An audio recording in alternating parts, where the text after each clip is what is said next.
Thank you, dear Commissioner Miguel. To journalists, ladies and gentlemen, today was the final Energy Council under the Latvian presidency, and I must say that I'm satisfied with the results, not only of this today's Energy Council, but of all the presidency. And I already expressed a very high thanks to my team, telling that it's so easy to be a minister when you have such a great people in your house. But today we did several important things. We adopted the conclusions on the implementation of the Energy Union, focusing on empowering of consumers and attracting investment in the energy sector. We also had a comprehensive policy debate on security of energy supply, and over the working lunch, the ministers also had a very intensive and interesting debate on the LNG and storage strategy that is going to be developed in the framework of the Energy Union. The Commission is working actively on that. What regards the Energy Union conclusions, the member states have really come to the agreement that the consumers should be at the center of the Energy Union, and we should provide EU consumers, both the households and businesses, with secure, sustainable and competitive and affordable energy. And consumers should feel the benefits of implementation of all 5 dimensions of the Energy Union strategy, which is just to remind, the energy security, solidarity and trust, the internal energy market, energy efficiency and decarbonization, as well as research and innovation and competitiveness.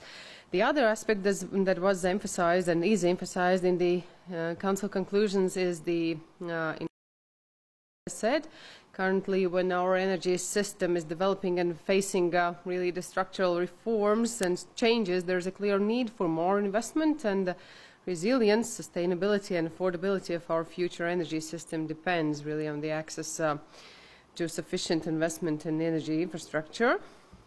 The Council conclusions also indicate what is really important, the next steps for future work, and here I'd like to stress that the following 6 months under the Luxembourg presidency will be decisive in future and further practical implementation of the Energy Union, and in order to ensure the implementation of all 5 dimensions, including the agreed 2030 climate and energy policy framework, there's a clear need to develop a reliable and transparent governance system. And today we also got a presentation made by the Commission on the governance system that clearly showed that the Commission is really dedicated on making all the procedures more efficient, cutting the red tape, and I hope that they will succeed in that.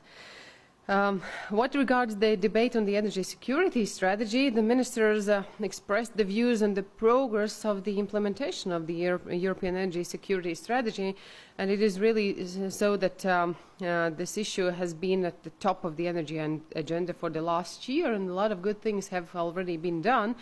Like the results of the stress test exercise we have on the table, successful midterm results of the trilateral talks. We already can see how successful they have been. We have been very active in the negotiations to ensure the diversification of energy supplies to Europe, and the Commissioner himself has been very active in that lately. And I think that this level of determination gives a strong signal that the EU is on the right way to strengthening its energy security. I really encourage the Commission to safeguard the existing level of ambition with the next steps, including legislative proposals on security of supply and strategic initiatives such as the LNG and storage strategy, and also the market design communication. It has been underlined that regardless the progress that has been made, energy security is still one of the most important aspects of all of the EU energy policy. And then finally, as I said during the lunch, we had the very decent open and constructive debate on the LNG and storage strategy, and it definitely will be part of our common energy security, and as one of the key building blocks of the future energy unions. The ministers really posed the question of how the benefit of the existing capacities might be the best used. Some of them indicated that the core issue is the price, and they said that we have to find the ways, and the Commission as well, in their strategy, have to find the ways how to force the price signal so that the LNG would not be the exclusive source but become the mainstream. Some of the ministers indicated that it is really more the insurance policy and not the commercial option, but we all saw that if we are able to develop a decent infrastructure for the LNG, that would definitely also foster the competition also in pipeline gas.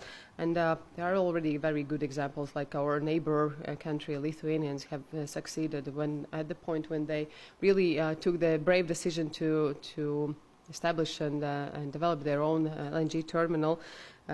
They immediately got the tangible result by 23% of decrease in the pipeline gas, and that is what the figure that the minister named today. So I'm sure that the Commission will keep our ideas in the mind and when preparing the future initiative and storage strategy. And I would be happy to pass the floor to the Commissioner, to Miguel Arias Cañete.